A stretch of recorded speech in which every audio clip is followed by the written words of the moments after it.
Isa po sa mga pinakamasamang payo na pwede nating gawin at sundan, ay yung habulin ang pera. The worst advice or philosophy that we could live in our life is to chase money. A lot of people in our world, whether they admit it or not, that is the direction of their life. The most important thing is money. But if you read the Bible and if you listen closely to Jesus, we are warned that though money is essential, it is not the most important. Most importantly, the love of money brings corruption to us. The desire for wealth is the root of all evil. Mabuti ang kayamanan, ang pera.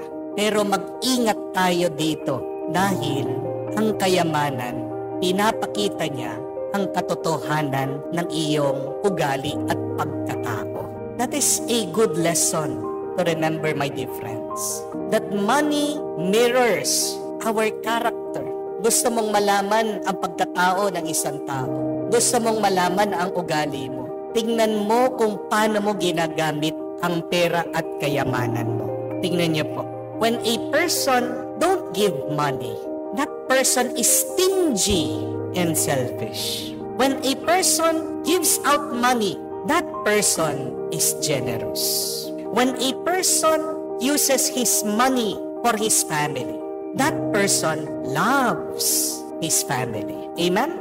When a person uses his money to buy people, that person loves power. When a person uses his money to get more money, that person is greedy. When a person uses his money to feed the hungry, that person is holy.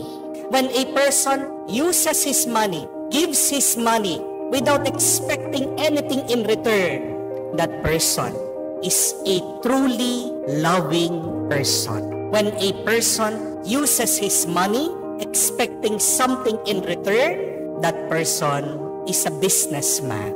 When a person uses his money to buy cars, clothes, jewelry, that person is materialistic.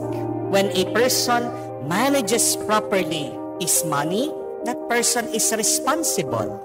When a person does not know how to make a lot more money, that person is ignorant.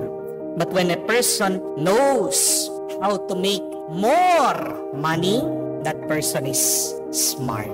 Tingnan nyo na po.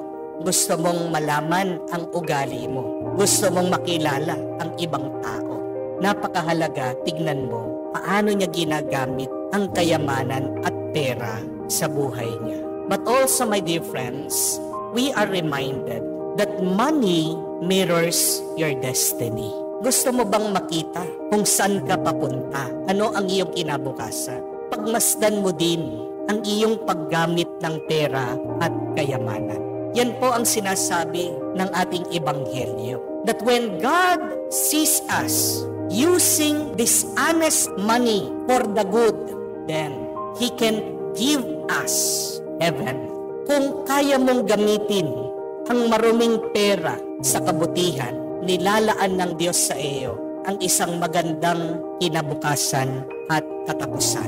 Paano ka pagkakalooban ng Diyos ng mas maraming biyaya kung dun sa kakaunti masama, napapasama ka na?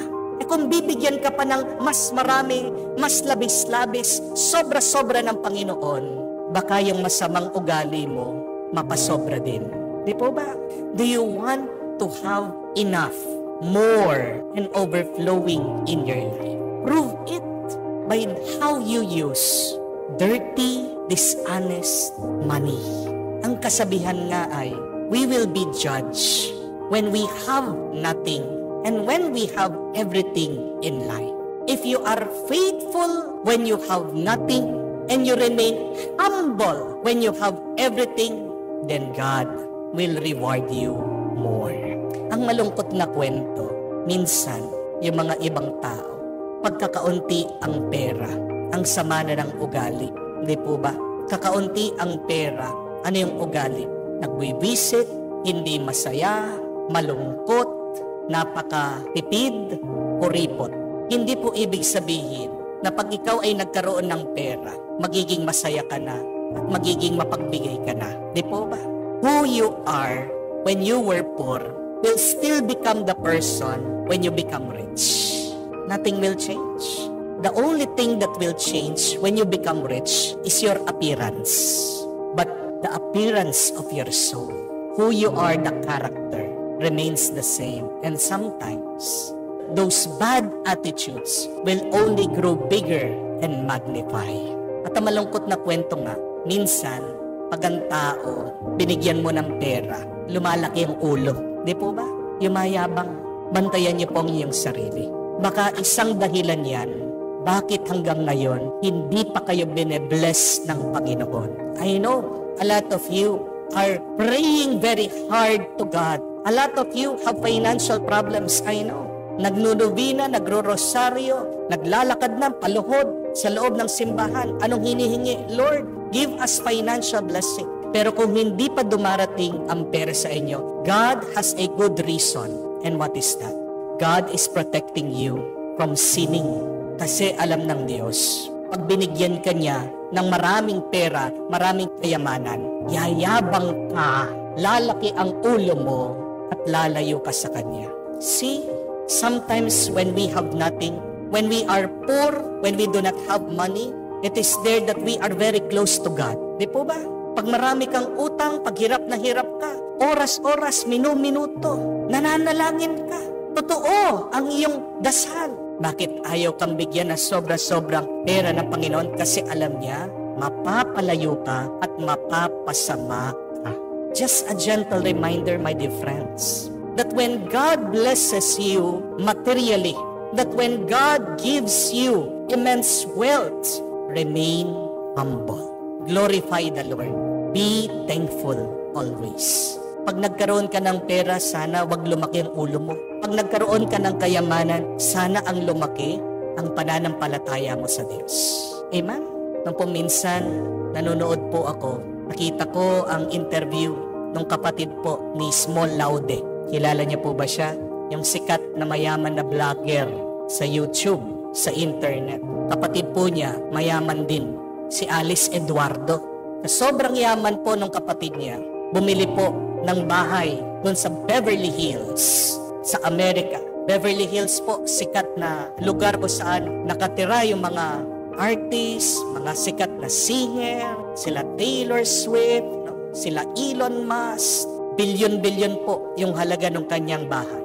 Pero doon sa interview, tinanong po siya, ano yung pinakagusto mo at pinakamahalagang kwarto o lugar dito sa pinagawa mong bahay? Alam niya po, kung ano yung sinagot niya? Itong aking chapel, sabi niya.